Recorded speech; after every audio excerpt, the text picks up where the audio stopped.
Hello, I'm Dr. J.C. Matthews, and I'm here with my wife, Gina Matthews, and we want to welcome you to another edition of Roots Marriage Ministry Moments. And we started a series, not necessarily a series, but a teaching a couple of weeks ago entitled The 3 C's of a Successful Marriage. And what we want to do is we want to jump right in on the third C. We talked about the previous two, which the first one was to cultivate, the second one was to communicate, and the third one is a very important element of a marriage itself, and that is conflict resolution. Mm-hmm. And so we want to talk to you about some things that are very important, especially in those times when, if a marriage is going to be successful, this is an element or a skill that you're going to need to be able to develop in order to overcome those inevitable obstacles of conflict that will arise in a marriage. Yes, because there will definitely be conflict. It is unavoidable because you're dealing with two different people, two different personalities, and it's not a bad thing. It's just knowing how to deal with it. And as we talked about before, conflict is simply, it doesn't necessarily mean that someone is right or wrong. Right. It just may be two different cultures, as we talked about before, coming together, trying to determine what is right for your home. Right. And it may be personalities, it may be a multitude of things, but in each and every case there has to be, at least I think, a systematic way that you approach it so that you don't get distracted. Right. There's a lot of things that can happen during a time of conflict or misunderstanding that can ultimately cause you to be embroiled in a greater level of conflict. Right. Without even addressing the issue. Right. Your emotions can take you some places that you really don't want them to take you.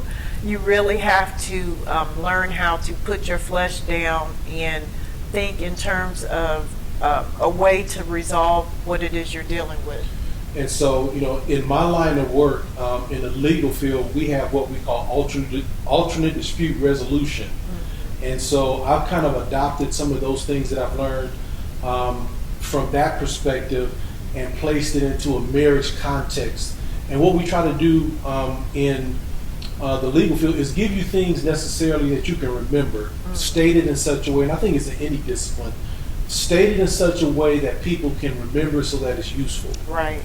And what we've done is we've actually listed out what is it?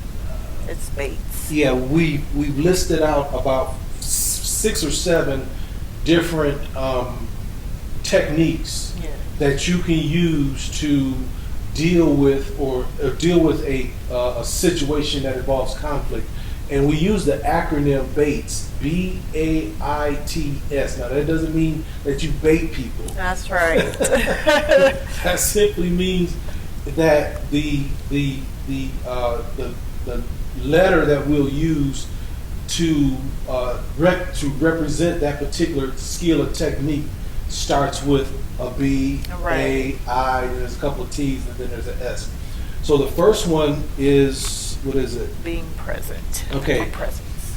Being present or having a presence. What I'm going to do is just read these off to you so that you can write them down, and then Gina and I will kind of walk through them as we get to them. So being present is the B. The A is actions. The I is in actions. We're definitely going to talk about that. There's times to not say things or not to do things. Yes. The next one is talking. The second T is timing. The third T is touch. And then the last one is recognizing that there is a spiritual element. So again, the acronym BAITS, B-A-I-T-S, is representative of being present, action, inaction, talking, timing, touch, and there's a spiritual element to conflict. So starting out with being present, actually it's kind of strange because sometimes being present can be the cause of conflict. In the sense that a person brings with them certain ways of doing things, certain attitudes, certain dispositions, certain methods of communication that has either been learned or they've learned to adapt in their communication. And sometimes a person's presence itself can be a way of making someone uncomfortable. And I'm even talking about in marriages. There are situations where we've seen that we'll look at a couple and they don't necessarily look like they enjoy being with one another. Right. You can almost sense. It's always a sense of I don't want to use the word, but I do want to use the word baiting each other. There's always something said, some snide remark, some saying things back and forth that are really negative. And you can tell that those people have a conflict resolution issue. Yes. And along with a lot of other things. But I think the problem is that they haven't learned to cultivate or to manage their presence or their presentation to the other person so that they can accommodate the other person. Right. Wow. I'm trying to say what I see in my mind. So there's a way to have a presence. To put it simply, there's some people by their very presence can cause peace. Yes. Yeah. By entering into a situation, they carry with them something that sets everyone in a place and position where the lines of communication are open and obstacles can be overcome. And that's pretty much the role of an arbitrator or mediator. That third person being there causes the lines of communication to open. But in a more spiritual perspective, people can carry the same type of aura. I was going to say that I think it's very important in today's society. You don't know who has what roles. It depends on people's households, but it's very important to develop a culture where there is peace. Develop a culture where you want to be with each other, not a culture where the person's dreading coming home or the person's dreading spending time or going out with their spouse. Right. You don't want to be in that type of atmosphere. Yeah, and being present, which is actually the acronym, being present, just like Gina was saying, you can create an atmosphere where a person wants to be home, yes, wants to be present, and that way you can develop the communication skills and other things that build a home. Right. A lot of people find other things to do rather than being home. Right. I hate to say this, but a lot of my counterparts in ministry, find ways to stay busy in ministry because many of them don't like coming home. Right. And that is, it's not a very good witness, but being married to someone shouldn't be a burden. Right. It should be an enjoyable thing, and that has to be cultivated. It doesn't just happen.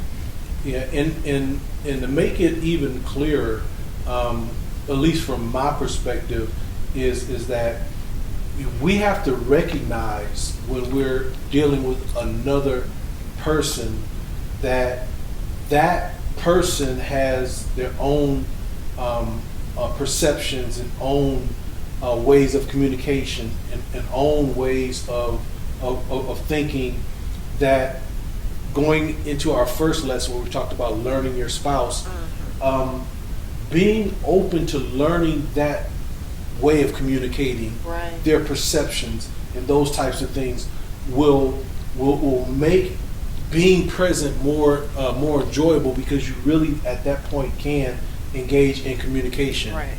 What I found is that a lot of times people will impose their perspectives or impose their way of doing things in culture on a spouse, and not engage in a process of exchange and understanding, and now the other person doesn't want to be around Right. the individual because they feel like they're being imposed upon, or that they don't matter as much. They don't Right. have the value. Right. I feel like when that takes place, the other person is definitely not valuing what they have, because they're not even trying to find out, to learn their spouse and see what they have to offer to the relationship. Imposing how you think about things and your mindset towards whatever it is definitely not a way to build a marriage.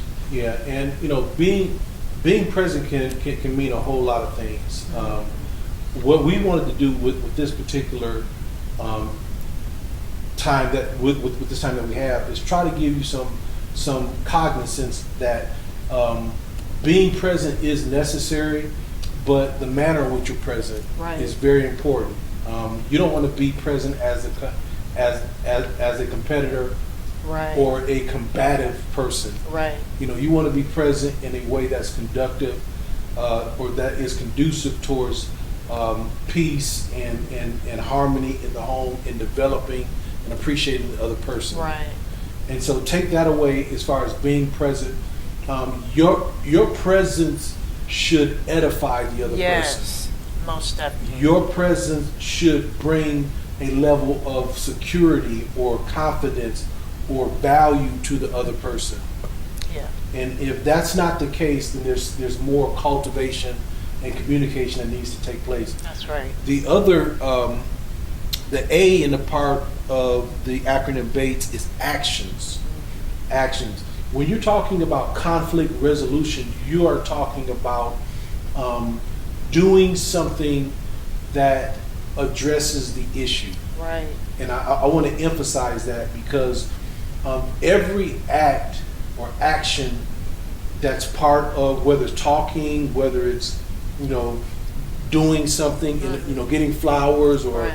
or going out, and it should be for the purpose of resolving a particular issue, whatever that issue is. A lot of times what you'll find is people doing things that are disconnected to the issue. I mentioned those specific type of things that you can do, but just think about this.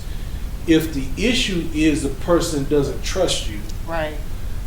you going getting flowers doesn't address the issue. Right. It doesn't resolve it. It just it might spray some perfume in the air so it doesn't smell as bad in the house, because the funk there as a result of conflict resolution. Conflict being present. Or putting a Band-Aid over it, but sooner or later you're going to have to take a look at it again. Right. You really do have to be focused on whatever the issue is, and like you said, address it with what will work in regards to that issue, not in regards to, I almost want to say, seeing someone say I'm sorry after they've done something and then trying to be romantic. That might not work. Exactly. Because you haven't dealt with the issue. The issue. Yeah. So I think it's very important to stay focused, like you said, on what the issue is and deal with that in your actions, rather than try to do something to just cover over it, or to try to get past it without resolving it. And oftentimes, I think you can cause your actions. It's almost like crying wolf.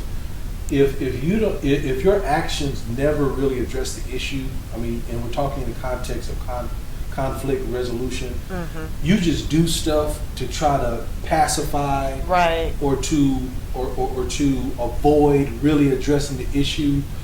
You really take the meaning away from what you're Right. actually doing that could be beneficial in another setting. Right. The person learns that you really don't mean this. Right. And so, like Gina said, saying that I love you, or trying to be romantic, they may even view your advances romantically as a manipulation. Yes, exactly. And because they've learned that as a result of how you've treated situations that they felt were important Right. and really wanted to, resolve issues. This is a way of avoiding it. Right. So let's get distracted in intimacy or whatever it is, and then we never address the issue. Exactly. And the issue's going to come up again. It's not something that's going to go away. You have to deal with the issues that come up in your marriage. And so, actions have to have purpose. Yes. Just put it, if we're going to qualify it, your actions have to be meaningful. In conflict resolution, and we're talking about the context of conflict resolution, they have to be meaningful in addressing the issues. The second, or the third part of the acronym, Bates, is the I, which is inaction. Mm-hmm. There's actually a time not to say something. Yes. And let me say this, that it does take serious cultivation and prayer and discernment, patience, all types of things, to learn how to get to the place where you understand when to do something and when not to do it.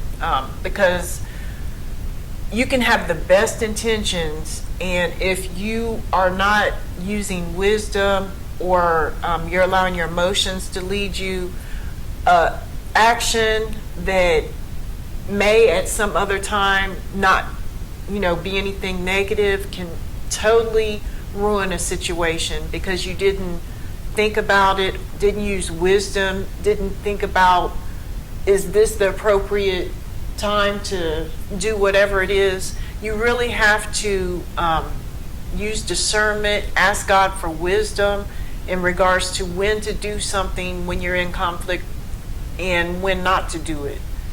Yeah, actions combined with emotion can produce a different interpretation. Most definitely. Because a person that is emotionally engaged in a situation may not hear what you're saying, but the emotion will interpret based on how they're feeling what you meant.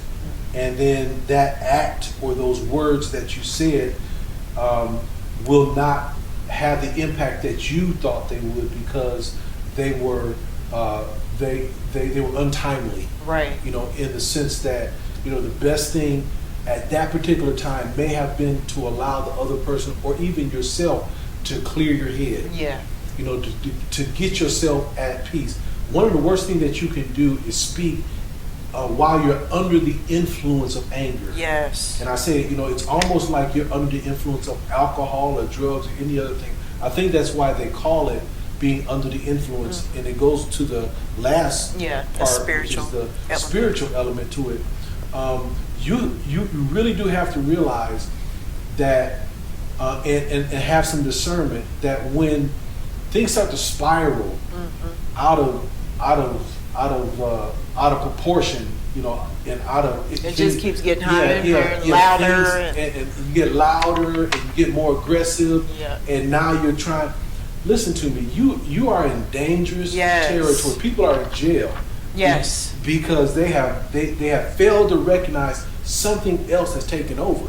There's something here that wants to destroy what God has brought together. That's right. And I have found one of the greatest weapons that a person can have is to keep their mouth shut, or to go someplace and just get still.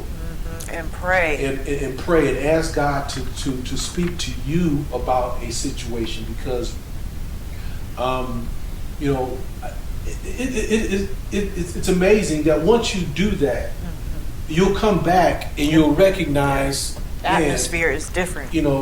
One of the atmosphere is different, and the stuff that I was ready to say and was thinking about doing would have totally been unnecessary, out of order, not address the issue, would have damaged our relationship, not only for the moment but for years.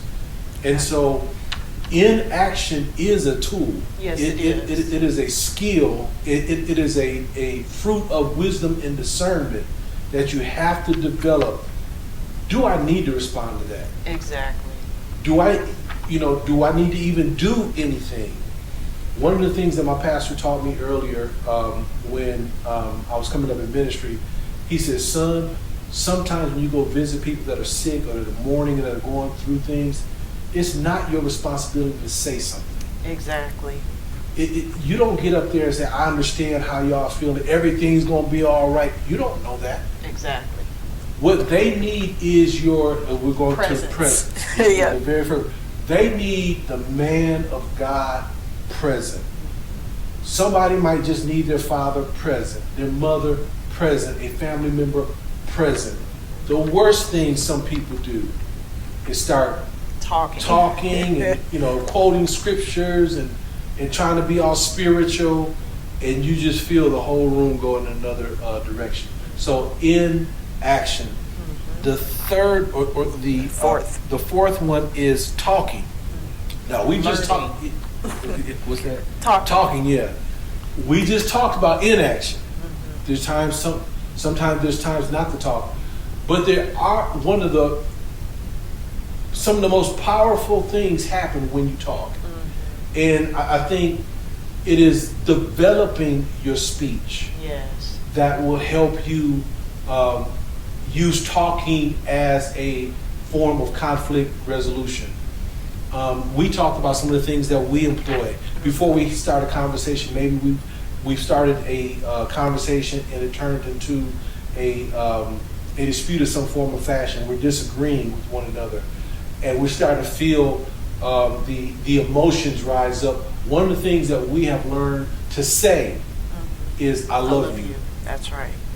If there's anybody for me, I know it's you. Now listen to me, that may sound strange right in the middle of a conversation, but what you're doing, you're recognizing, one, that there's a spiritual element to this thing. Right. And then two, you're trying to open up or build a bridge to the other person to let that person know, hey, this is not going to sever, this is not going to break or destroy everything that we built. That's right. We just need to get through this. Exactly. I'm not going, another thing that we say to one another, I'm not going anywhere. Exactly. I think it's very important to recognize when you are dealing with conflicts in marriage that it doesn't mean the end of the marriage. Absolutely. It's just something that you're dealing with.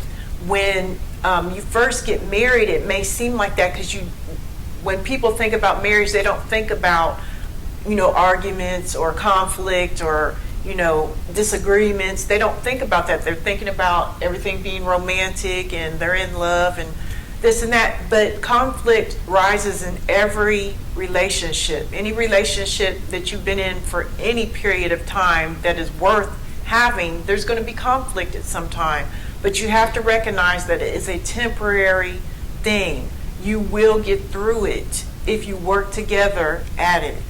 And just like actions, when you're talking, you have to be, there has to be a purpose. Yes. For what is being said, in the sense that it's addressing the issue. Again, just like actions. Yeah. Your actions have to be for the furtherance of addressing the issue. Your words have to be for the furtherance of addressing the issue. And just like we said before, if you continually use words that don't mean what you say, or the other person has learned to disregard what you say. Also, not using words to hurt the other person. Absolutely. So, those words, again, have to have the purpose of addressing the issue. Some of the most damaging, words are so powerful. Yes, they are. That they have a life of their own. Yes, they do. Do you know that you could heal from someone slapping you in the face? Mm-hmm. In the sense, now your memory may still be there, but your body will heal. Mm-hmm. Words can be spoken and it can damage a person for life. That's until right. Other words are spoken over that person to replace them. That's right. And so talking, we really have to be careful, especially when you get into a conflict issue where there's conflict involved and disagreement. Be very careful with your words, because you could say something in year 1 that your spouse will be dealing with in year 20 if you don't address it. Yeah. And you have to be careful. So making sure that your talking is edifying and it is also for the purpose of addressing the actual issue. Yes. That you are not trying to tear the other person down. You are trying to build them up, and that the speech is godly, not some of the things that happen in conflict. Yeah, I'm almost tempted to go to say something in a direction that I think is important, because what you just said, and we may not get to the rest of Oh, it. that's fine. But what you just said is so important that we really do need to spend some time on it. That people, I've seen this. Some of the most petite and seemingly harmless women can have some of the sharpest tongues. and that is a form of abuse. Similarly, I've seen men who have some of the most manipulative words and words that are loaded in the sense that they're weapons used against the other person. Exactly. And I'm talking about in marriages. I've seen this, and I think one of the things that can be learned is that you can learn that you can hurt another person by what you say, and it's not necessarily, it's not the same of like physical abuse. People, if a person is a spouse abuser, people condemn it. People know that that's wrong. But there's verbal abuse. Yes. That doesn't leave marks on a person where everybody else knows, oh, that's why that person's hurting. Right. It's something that is so subtle and sinister that people's language can become so toxic that it is unhealthy for them to talk to one another. Yeah. Yep. You are so right. And so I want to challenge you, and I want you to be discerning the kind of speech that you have with one another, because especially when you're in a situation where there's conflict, you have to know the source of those words. Yes. Are they coming from love? Are they coming from respect for the other person? Or are they coming from my pain? Right. Am I speaking, from emotion or some other motivation for my speech that's not right? You just need to be careful of that. Most definitely. Let's see. The fifth one. Timing. Okay, I think we might be able to move through these pretty quickly. So when you talk about timing, like Ecclesiastes says, there's a time and a season for everything. Yeah. There are times that actions, inactions, talking, and being present, if conducted with wisdom, can have maximum impact. That's right. And then it is also true that those same things done out of time can do maximum damage. That's right. That's right. Timing is extremely important. And sometimes I think it can be difficult when you are being led by your emotions, because instead of waiting on what God is saying in your heart to either be silent or to do something like apologize or whatever the situation is, you feel like you have to do something because your emotions are leading you. And it can be the worst thing. It can give the worst results because you didn't do what God was leading you to do in timing. Instead, you have a bad result when it was totally unnecessary. If you would have listened or not been led by your emotions. It's very important to not let your emotions overtake you. And I think timing is also a result of you being aware. Yes. Of your surroundings, of the other person, of your history, of current state of being and things. Timing requires you to not be impulsive in the sense of being led by your emotions, but evaluating and really considering what's the issue, the other person, and trying to be as um, as careful and as wise in addressing the issue, so that your intent can be realized, your words can have meaning, your actions can have impact, all of those things. And I think if I were to try to summarize timing, it's just being aware of everything that's taking place in that moment and in that culture, in that context, that has brought you to the place where you're at, and then deciding based on those things what's appropriate. Right. What's appropriate. So timing is important. It's just like you plant a seed in the winter and you water it and you weed around, keep the snow off of it, so on and so forth. It's not the time for it. Yeah. You do the same thing in the spring, you get a harvest. Exactly. You're just being aware of the season and the environment. Very, very important. Touch. Touch. Touch is very important because I think that touch is one of the most underappreciated forms of conflict resolution and even just communication that is available to couples. It's surprising.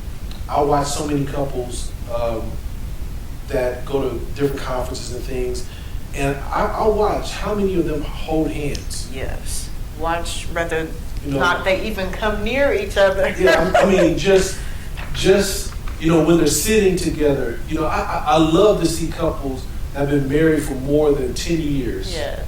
Sitting together and they're holding each other's hand, or the person will have his hand on her lap or her hand on his lap. What that tells me is that they are still romancing one another. There's something still there that is more than just we're married. Yeah, we're legally married. We're business partners. We're compatible. There's actually a connection that shows that they enjoy one another. That's right. And believe it or not, that connection is key in conflict resolution. Yes, it is. There's time we talked about inaction, and we talked about some of the other skills. There's times when I know that I shouldn't say anything, but I need to hug her. Just hug her. And we've been together so long that we'll hug one another and turn around and go in opposite directions and know that so much was said. One of the things, I ain't going any place. Right. 2, I still love you. We're for each other. 3, I'm for you. Yeah. I just don't know what to say right now or how to fix this. 4, that hug was a way of letting you know I'm present. Right. All of those things. Touch is so powerful, and we cannot overlook the role that it plays in a marriage, even in conflict resolution. Yes. And I hate to say it, but I'm going to bring it up. Even in the culture that we're dealing with today, where people are fearful of touch, it is very important in a marriage that touch continue and that you do not allow the worldly culture to determine what happens within your marriage. Yeah, we could say so. Yes, but I had to say that. Touch is important. If it's gotten to that place, there's some other issues in that house.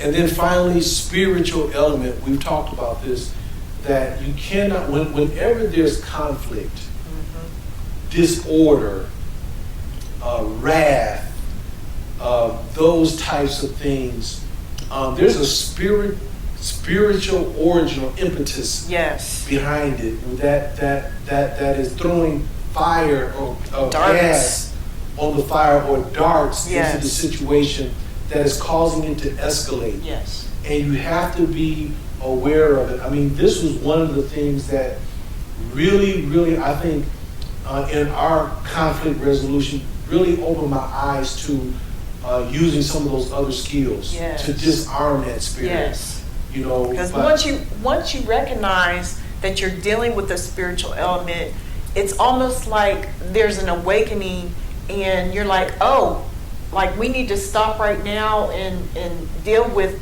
what is in the room Yeah, besides us. Yeah, I'm not fighting against you. Right. We both fighting against something that's trying to destroy us. Exactly. So that even kind of brings us together in a sense Yes. that we are going to fight against whatever this is that's against us. Yes. And that was something that was really impactful to me, because I started to recognize when we would have these arguments, and we didn't recognize, or we hadn't come to that revelation yet. Mm-hmm. We would leave oftentimes we would come back together and be like, how in the world did all that happened? Did it get off the chain? Like that. I don't feel that way towards you. Right. I love you. I don't see how I can get that angry at you. Right. And it is when that revelation came that there's something that grabs a hold of the opportunity Yes. of conflict being present to escalate it so it becomes destructive. Yes. Very And much so. like we said, there's people in jail, there's people that have lost marriages, that didn't have to be lost because they did not recognize this element. There's plenty of people, after they cooled down, after they walked away, they said, I can't believe I said that. Right. I can't believe I did that. Right. And because it really, it used you to do it, but Yes. but it wasn't you. Recognize It was another personality that was using your body to do what it couldn't do without your participation. That's right. And so that's how all spirits operate. So what we hope has happened in this short time that we've been able to spend with you is that we've shared some things that will help you become better at conflict resolution. Like Gina said, it is inevitable. You are going to have conflict resolution. And by no means is this an exhaustive and very in-depth study of conflict resolution, but it's some simple things we want to put out there from our experience that we can share with you that you can implement right away.